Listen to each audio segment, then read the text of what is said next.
Hey everyone, happy Friday, happy Easter.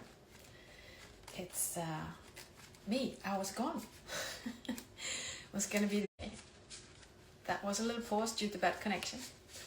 There was gonna be this weekly Friday card reading for the weekend or the days ahead, and it all went smooth sailing. And then last week, a little bit too much of life happened, I think, for many of us. So here we are, having skipped a week, and it's Friday, and I actually got live at 14:14, so might even need to get the Angel Numbers book to check what that stands for.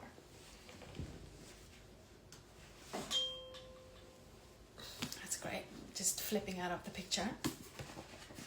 14:14, so Angel Numbers by Kyle Gray.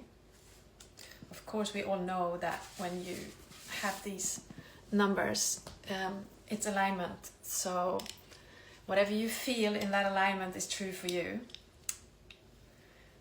According to this one, 14:14, your angels are offering strong support at this time, helping you reconnect with any talents you have forgotten or aspects of your being that have been discouraged in the past. So that's for all of us, which is beautiful because we just are at the day after the full moon. Of course, the energy shines through. This full moon, every full moon is about releasing. This was a very, very strong release though.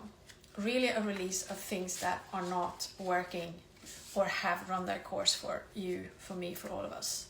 So getting a message like that you are being encouraged to use any or reconnect with any talents that might have been discouraged in the past. Could of course also be that you've left them to the side and that there hasn't been any time or haven't felt connected to it. Anyway, today's card deck, and I'm having a bit of a mess with the shuffling here, is from Divine Masters Oracle, also from Kyle, who's the one I've been studying with the most. So let me see. Let us see. So thank you, angels, this time also masters and the universe, for revealing to us what we need to know. We are willing and ready to listen. So we're drawing one card for the energy for the coming days, for this Easter weekend and moving into the new week.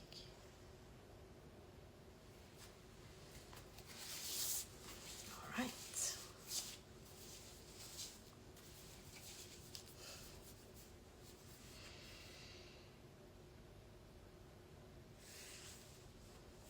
Here we go.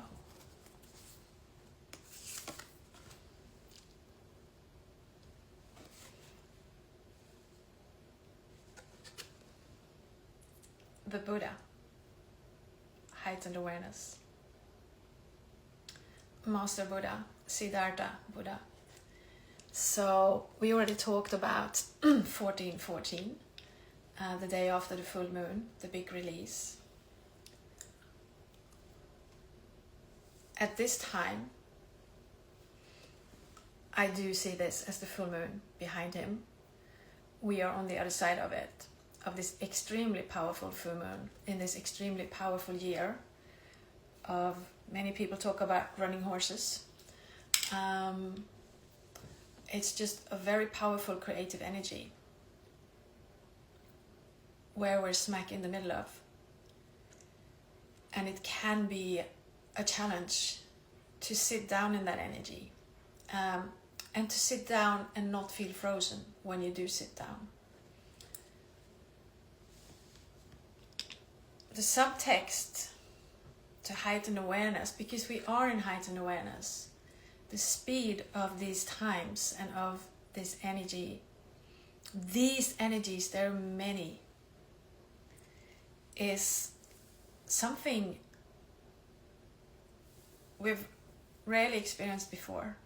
I can't speak for all of us in all dimensions. It does give us a heightened awareness. The question is though, what awareness is being heightened? is it, I'm trying to make this not too personal, but is it triggers that you have a heightened awareness of? Make peace with your thoughts and your world. That's the subtext. So it's Master Buddha, heightened awareness. Make peace with your thoughts and your world.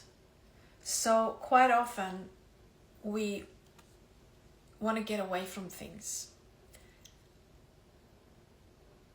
And once we become aware, so we have a heightened awareness, we become aware of what we feel is actually going on.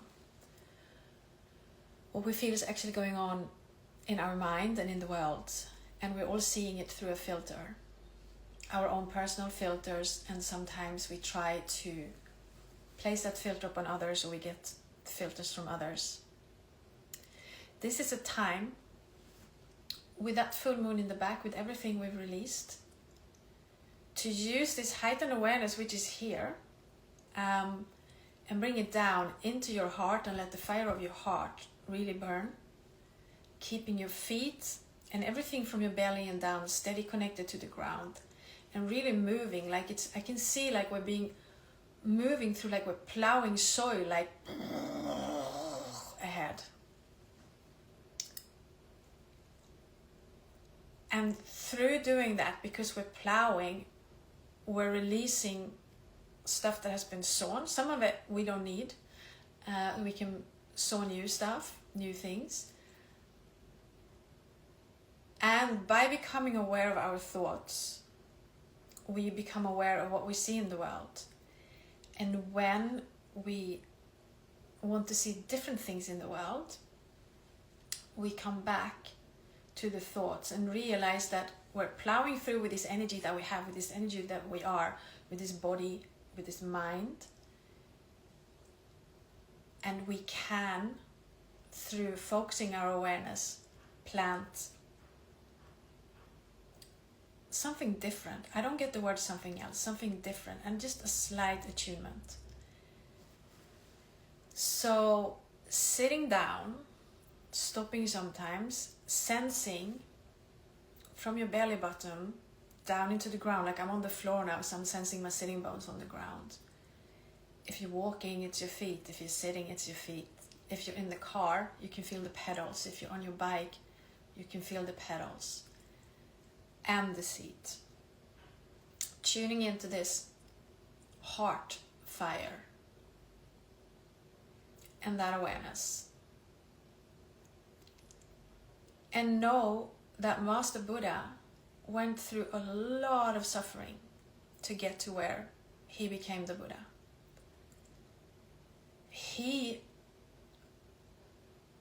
I was going to say fearless, but I don't know if that's my word. He became fearless. He tried every single tradition that existed, and he went to the max with each and every one of them. And sometimes we do need to go to the max to see what it really does. And then we can shift direction. The Yoga Sutras talk about this too. The practice of the opposite is not positive thinking when you're negative. The practicing of the opposite in the Yoga Sutras, according to a lot of the commentators, is really going into that thought that you see, that behavior in your mind, if it's destructive behavior, and see how far can I take this? Where is the most extreme end of this? And when you're there, something will click and you will look back at yourself and go like, holy shit. And that is the moment when we will know what the opposite is, because we've gone into that direction, that end. And Master Buddha, he went into so many traditions, did the most extreme things, until he sat down under that tree and realized Buddhahood, realized masterhood. So nothing that you're doing is wrong. Just become aware of what you're doing. See where it takes you, and see if that is where you want to go. And if it's not, then look at the opposite. But first, we need to make peace with our thoughts and the world to be able to see something else, because otherwise we're just fighting and fighting and fighting. And I don't think I need to talk about how much fighting is going on in this world at the moment and inside of us. I see that fighting inside of me every single day as well. So thank you, Master Buddha, and thank you, everyone. So the coming days, heightened awareness, make peace with your thoughts and the world. Quite a beautiful message as well for Easter, because we could talk about Master Jesus or those who went before him, Abraham, and many more. So let me know in the comments how you're doing, and feel free to share once I post this. Much love and bye.